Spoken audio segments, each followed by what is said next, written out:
This is the final resting place of some of the most influential men and women of the 19th century. Tucked away amongst these memorials to the great and the good are the graves of three largely forgotten pioneers. Baron Headley, Marmaduke Pickthall, and in an unmarked grave, William Henry Quilliam. Although few recognize their names today, in the 19th century these men were responsible for a religious revolution that shook the British public to its core. They were aristocratic Christians who made a choice which inflamed Victorian society. They converted to Islam. An Englishman, a pucker Englishman, doesn't go native. He doesn't leave the English white, upper middle class. And they changed the face of the Muslim faith in Britain. Pickthall's great achievement was to translate the Quran. It has been perhaps the most important translation of the Quran into English that there ever has been. This is the story of three extraordinary men who embraced Islam at a time when to be a Muslim was to be seen as a traitor to your country and the focus of hostility. In the press, he was charged with treason, and he certainly was put under surveillance. I think to rebel against his parents and to change his religion, I think it did break his mother's heart. Through the personal journeys of still surviving relatives, we'll discover just what these men achieved and how their legacy lives on today. My impression of Islam sat within post 9/11 thinking and the emphasis around fanaticism.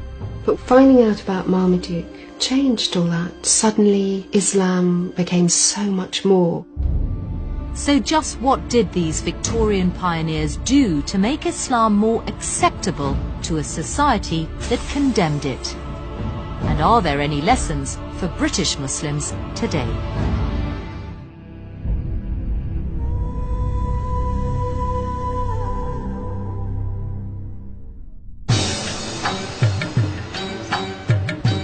Liverpool. Today it's home to nearly 25,000 Muslims. This is the city's largest mosque. Built in 1965, it would appear that this Muslim community is relatively new to the city. But far from it. A century ago, Liverpool was a flourishing port, and Muslim sailors from India and the Far East would have been regular visitors. In fact, just 3 miles from today's thriving mosque, there are traces of an entire hidden history of Islam in Britain. Echoes of a community that faced many of the same problems as Muslims today, and which may hold some of the solutions. This rather faded terraced house in a Liverpool suburb is where this forgotten story of Islam begins. Although it doesn't look much now, in the 19th century, this was the first mosque in England. In 1889, the house was bought by a man named Abdullah Henry Quilliam. Quilliam was a Victorian gentleman, but he was also a Muslim convert. A religious innovator who fought to change preconceptions of Islam at a time when society found it frightening and alien.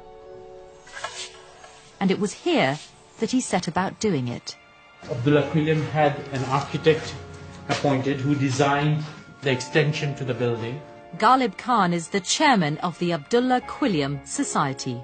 You can look at the arch designs that was made. A few steps down is the mosque. The preaching was done from that corner there where Abdullah would be standing. Against the odds, Quilliam established this not only as a mosque, but as a flourishing Muslim institute with its own printing press and an orphanage. It was the centre of Islam not just for Liverpool, but for the whole of Britain. Allahu Akbar, Allahu Akbar. It's an achievement that some Muslims believe holds the key to the future of British Islam. For me, Abdullah Quilliam really is a role model. He was so ahead of his times, as it were, that he is the blueprint in many respects for how we hope to continue in our communities. So just who was Abdullah Quilliam? And what did he do to try and shift the prejudices of a nation? William Henry Quilliam was born in 1856. He trained as a lawyer, and his religious upbringing was typical of many middle-class Victorians. He was born into a conservative Methodist family. His grandfather was a tub-thumping preacher. So we find a young man born into a family well known for its devout nonconformist Christianity. But Quilliam's work as a lawyer amongst Liverpool's poor had a profound effect on him. Disease was rife, the mortality rate high, and the city was crawling with brothels. Quilliam was struck by what he saw as Christianity's failure to deal with the problems, and it led him to question his childhood beliefs. In order to understand Quilliam's view of Christianity, you have to understand that Victorian Britain was still essentially a Christian society. So when Quilliam saw any kind of moral depravity, for him that was a Christian society that had lost its way. It was a trip to Morocco in 1887 that seems to have marked a decisive moment in Quilliam's religious journey.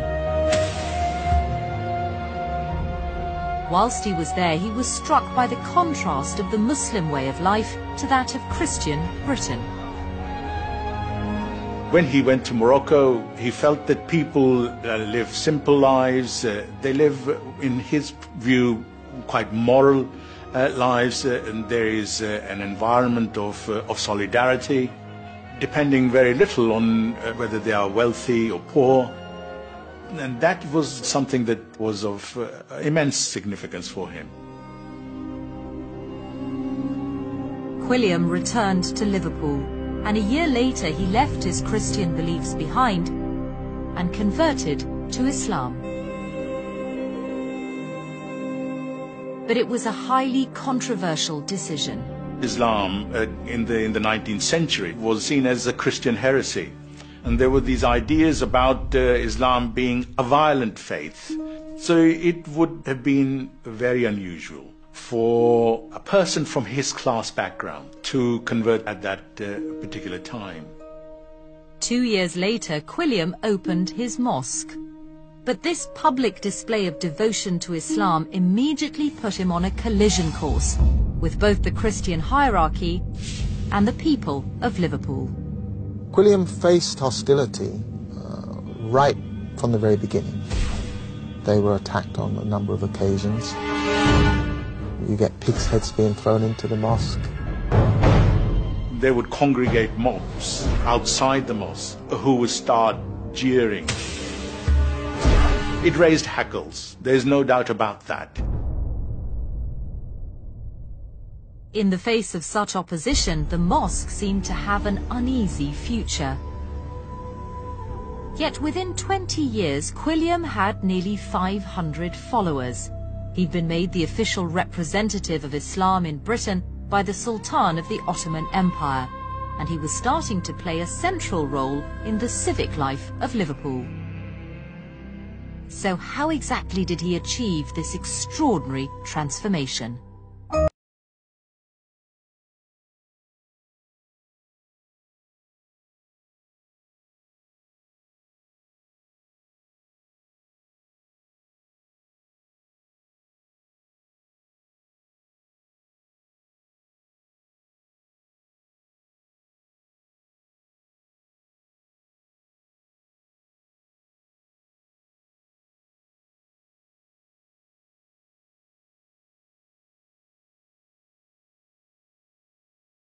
It's interesting to look at the topics of these lectures because you might expect them to be religious and promoting Islam and from the Quran or whatever. But what we find is a lecture which says, with experiments by Professor Nuhuddin Stevens, a science lecture, Sugar and Saccharines, by Professor Samuel Kleeman, PhD. Quilliam knew that one of the key criticisms against Islam was that it was narrow-minded. It didn't embrace the new scientific discoveries of the 19th century. These lectures met such criticisms head-on. So he's presenting Islam in a very rational way that's going to appeal, in a sense, to the new scientific consciousness of Victorian Britain. These events drew converts, and as numbers grew, so did Quilliam's profile. It wasn't long before the mosque was attracting important guests from abroad. In 1897, Queen Victoria held celebrations for her Diamond Jubilee. One of the visitors was a general from the Sultan of the Ottoman Empire. But he didn't just visit the Queen, he also made his way to Quilliam's mosque. It was recorded in the Crescent. Here's the main feature article of this particular edition. And I just love this, you know. I mean, here we are in the centre of Liverpool at Lime Street Station, and there's all these Muslim converts with their fairs and their flags, you know, receiving this very powerful figure. Such visits impressed the locals and gave Muslims the sense of being an important part of city life. And in the mosque, as converts straddled the social divides and clerks rubbed shoulders with explorers, it seemed that Islam was no longer an alien faith practiced only by foreign sailors. Quilliam's high-profile guests, his lectures, and the type of converts they drew seemed to have achieved the impossible. Islam was starting to be integrated into British society. But just as Quilliam was at the height of his success, everything changed. In June 1908, he and his eldest son left on what was supposed to be a 6-week trip to Istanbul. No one knows exactly why, but without any warning, they mysteriously disappeared. After some months, his youngest son, who stays behind, begins to dismantle everything that Abdullah Quilliam had created. The properties are sold, and effectively the Liverpool Muslim community comes to an end. With the disintegration of Quilliam's mosque, the outlook for Islam in Britain appeared uncertain. But with Quilliam's departure, Muslim life found a new focus in Surrey. In 1889, a mosque had been founded here at Woking as a place for Indian students to study and worship. And it soon became the headquarters for 2 new converts whose mission was to continue to challenge British intolerance of Islam.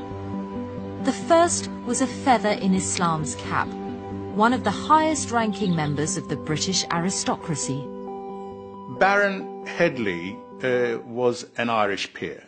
He was born in 1855. He pursued a career in civil engineering. He spent a great deal of time in India, and that's where he came into contact with Islam. In 1913, Lord Headley converted and began to attend Woking Mosque. Extraordinary film from the time shows Edwardian ladies alongside Muslims from all walks of life. And it was this unusual combination of genteel English culture mixed with Islamic values that Headley capitalized on to try and dismantle hostile British stereotypes of Islam. So, for example, Lord Headley was involved in activities such as at homes. All sorts of people would gather and there have tea and cakes. They mingled knowledge of Islam with cultural activities, and there would be renditions on the sitar, English ladies playing the piano. By introducing Islam in a context familiar to Edwardian high society, Headley made the religion seem less alien, more English. They needed to be creative and innovative in their approach, so that Islam became very much part of this environment. So one could actually feel quite comfortable with Islam if that's what it meant. Headley's work was another step towards breaking down British prejudice against the Muslim faith. But tea parties went only so far. It was the work of yet another Woking convert which has perhaps had the most enduring impact on Islam in Britain. His name was Marmaduke Pickthall, and his greatest achievement was to become the first English-born Muslim to translate the Quran into English. A groundbreaking work that made Islam accessible to non-Muslims. Living on the south coast today is one of Pickthall's surviving relatives. Artist Sarah Pickthall is Marmaduke's great-great-niece. Brought up by devoutly Catholic parents, it wasn't until the death of her father that she first began to learn more about her Muslim ancestor. I knew that Marmaduke Pickthall was a relation. I didn't really know that he was a Muslim convert. But when I started to look more closely, I then suddenly unpacked the most incredible life story, and a man who was both a novelist and a pioneer. It's kind of what complicated the lives a lot. Sarah was so inspired by Marmaduke's story that she and a group of artists have begun to explore his life and legacy in a project called Loyal Enemy. Through painting, through film, through poetry, we're going to build a kind of kaleidoscope around Pickthall's life, and we hope that through that there'll be certain sort of shafts of light which will connect Pickthall's life with the audience looking at it today. Learning about Pickthall has overturned all that Sarah thought she knew about Islam. My impression of Islam was one that sat within post 9/11 thinking. But finding out about Marmaduke changed all that. Suddenly Islam became so much more than what the media was telling us. So just what was it about Pickthall's life that not only challenges views about Islam today, but did so 100 years ago?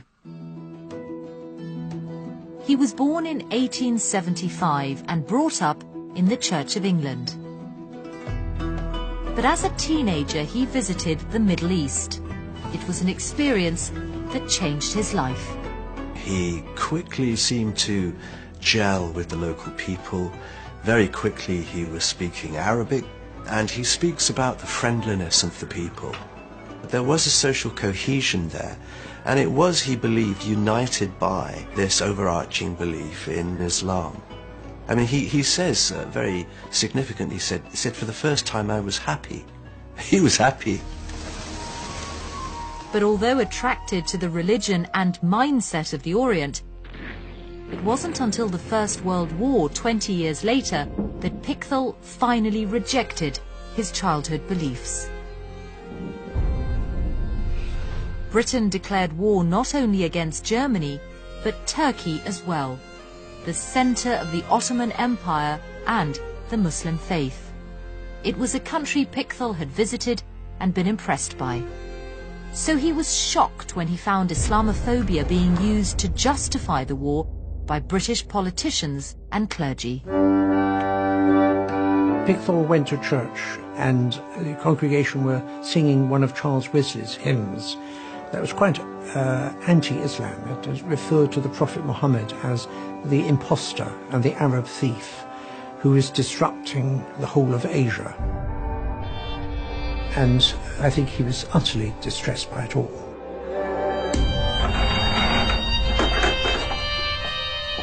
Pickthall left the church before the end of the service and never again considered himself a Christian. In 1914, he converted to Islam. It was a decision that ultimately transformed him from innocent traveller and novelist to an enemy of the state.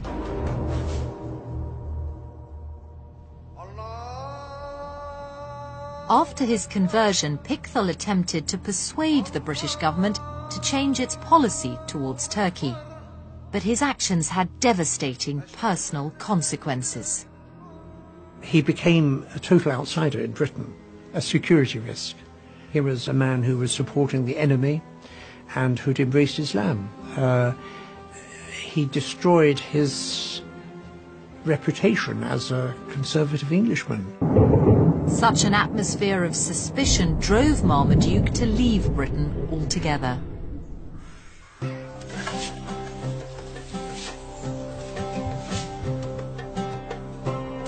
He moved to India, which became his home for the next 2 decades. But although he was nearly 5,000 miles away, his actions would still have a huge impact on Muslims back in Britain. It was here that he undertook the most important work of his life, a pioneering translation of the Quran from Arabic to English. Published in 1930, it was seen as a milestone in the history of translation.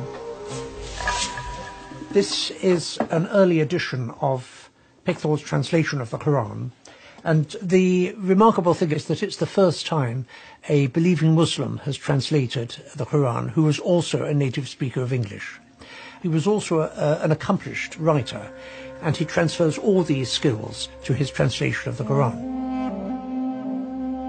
Although there had been previous translations, they were renowned for their anti-Muslim bias.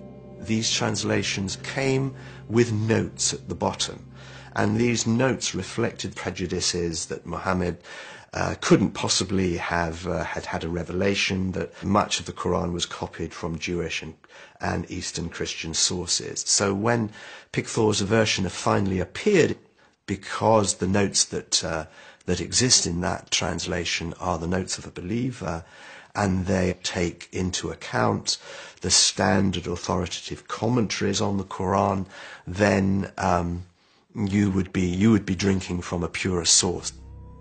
By producing a more objective translation in a language understandable to a wider audience, Pickthall was breaking down prejudice. There has always been a suspicion of a holy book in a strange language, so he was making the Quran accessible. And if there has been a kinder and more tolerant appreciation of Islam, it has been through Pickthall's translation. And there was somewhere back in Britain that particularly welcomed it. Woking Mosque, Pickthall's base before he left for India. At a time when it seemed all of Britain was against him, it was the one place he had felt at home.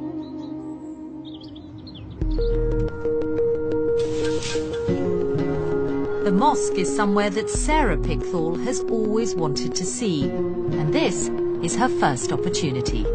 I think Marmaduke would have been pleased for me to visit a place that was so important to him, just to see the impact he had there.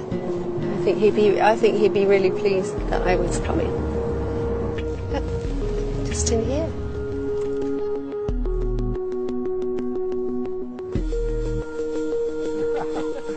Sarah, hello, wonderful to meet you. Hello, wonderful. Khalil. Hello. Hello. Good to meet you too. Your great-great-uncle would have been here many times. Khalil Martin, like Pickthall, is a convert and has agreed to show Sarah around. So, here we are. This is the Shah Jahan Mosque, Woking. It's a flourishing mosque at the heart of a vibrant Muslim community, and there must be at least 10,000 Muslims living locally in the here. vicinity. And when this was built, there wasn't one Muslim, living anywhere near to the mosque. It came to Very different from Marmaduke's time, yes. isn't it? It's changed a lot. Yeah. Although Pickthall only spent 3 years here, a century later his influence can still be felt, in a way he could never have imagined. It's interesting. I've just downloaded a Quran application for my iPhone, and the English translation that's offered for the Quran app is Marmaduke Pickthall's. Yeah, That's great. Yeah, so that his feels legacy, contemporary. Yeah, you know, his legacy is living on. feels Yeah, contemporary. completely, Yeah, that's great to hear. Yeah. Do you feel that being here? And for Sarah, there's one more stop. The library where Pickthall would have worked, and where some of today's members of Woking Mosque are keen to meet Marmaduke Pickthall's great-great-niece, and to talk to her about their experience of his Quran. This translation is by your great uncle. So, beginning with verse 18, Mary said, "Lo, I seek refuge in the beneficent one from thee, if thou art God-fearing." Angel Gabriel then replied, "I am only a messenger of thy Lord, that I may bestow on thee a faultless son." So that is from the translation according to your great uncle. Do people find it easy as a translation? Yeah, it's a little bit. Some words are Dawoodi. Yes, Dawoodi. Yeah. There were a lot of these and thous. Otherwise, it's very interesting. Very much so. This was the first translation that I read. Was it? Absolutely, yeah. So personally, it's important to me as well, definitely. Yes. Pickthall, like Quilliam and Headley before him, helped to demystify Islam, and his work continues to inform and encourage new generations.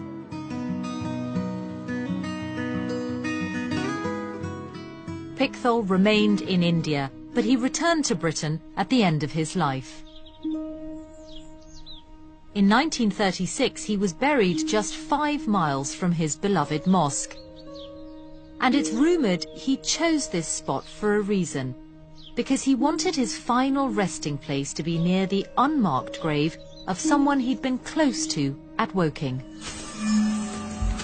A man known as Henri de Lyon. Henri de Lyon was a quiet man, had clearly travelled, had a very strong allegiance to the Ottoman Empire, but a very respected member of the Woking community. But Henri was not all that he seemed.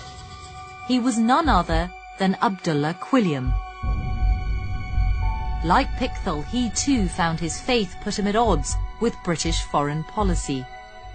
And after his mysterious departure from Liverpool, many believe he wanted to maintain a lower profile.